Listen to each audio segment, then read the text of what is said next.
নির্বাচন কমিশনে যেই ঘটনা ঘটলো সেটার ব্যাপারে একটা ভিডিও করেছি। সেখানেই বলেছি যে ঘটনাটা ভালো লাগেনি, কারণ এখানে রুবিন ফারহানা তারও একটা অবস্থান আছে। গত অন্তত ৮-১০ বছর ভাবে সে চমৎকার প্রেজেন্টেশন করেছে, কঠিনভাবে আলোচনা করেছে, খুব যুক্তি তর্ক দিয়ে কথা বলেন। আবার জুলাইয়ের অভ্যুত্থানের যারা নতুন দল, নতুন নেতা, তাদেরও একটা অবস্থান আছে।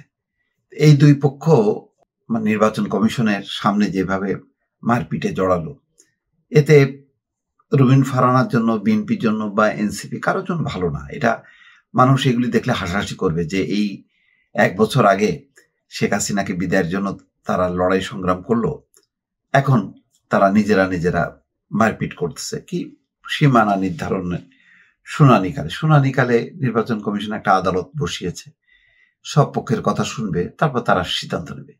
এখানে হুড়োহুড়ি মারামারি করলে কি নির্বাচন কমিশন তার অবস্থান চেঞ্জ করবে? বা যে পরাস্ত হলো তার কথার কোনো যুক্তি তারা শুনবে না। এই অবস্থায় তো নির্বাচন কমিশন নেই, ফলে সেখানে এই অপ্রীতিকর পরিস্থিতি কেন? এটা ঠিক হলো কিনা?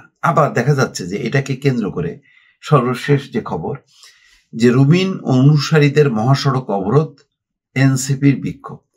তার মানে এখন এটা শুধু নির্বাচন কমিশনে না, নির্বাচন কমিশন থেকে এটা সম্প্রসারিত হয়ে সেই ব্রাহ্মণবাড়িয়ার সরাইলে যে পৌঁছাইছে। ব্রাহ্মণবাড়িয়ার ২টি সংসদীয় আসনের সীমানা পুনর্নির্ধারণ নিয়ে নির্বাচন কমিশনের শুনানিকালে ধাক্কাধাক্কি, হাতাহাতি, কিল ঘুষির পর ব্রাহ্মণবাড়িয়ায় পৃথক কর্মসূচি পালন করেছে দুই পক্ষ। বিএনপির আন্তর্জাতিক বিষয়ক সহ সম্পাদক রুবিন ফারহানার অনুসারীরা সরাইলে ঢাকা সিলেট মহাসড়ক অবরোধ করে বিক্ষোভ করেছেন।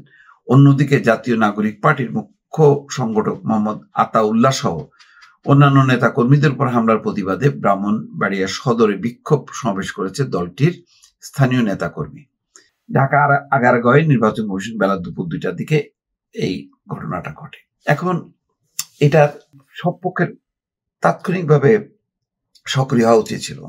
নির্বাচন কমিশন সাথে সাথেই এই ঘটনায় যুক্ত যারা, তাদের ব্যাপারে পুলিশের কাছে রিপোর্ট করা, তাদেরকে আইনের আওতায় আনা।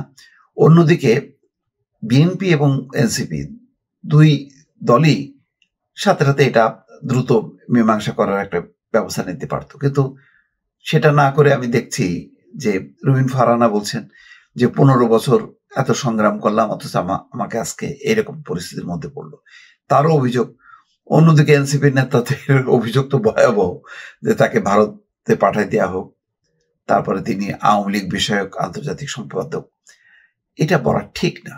রুবিন আজকে দেখলাম যে একসময় ছিল যে কে জামাত বিএনপির দোসর বানাবে, কে রাজাকারের শাবক বানাবে, পাকিস্তানের চর বানাবে, এজেন্ট বানাবে।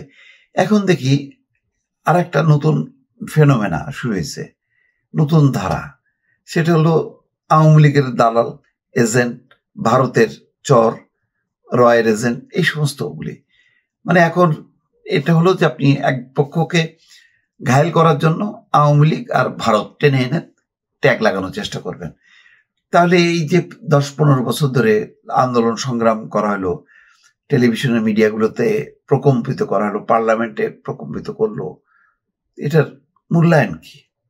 কোনো মূল্যায়ন নেই।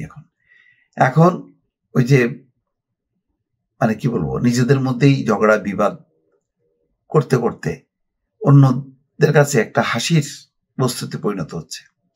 পরিস্থিতিটা খুব দ্রুতই নিয়ন্ত্রণ করা উচিত ছিল নির্বাচন কমিশন, বিএনপি এবং এনসিপির।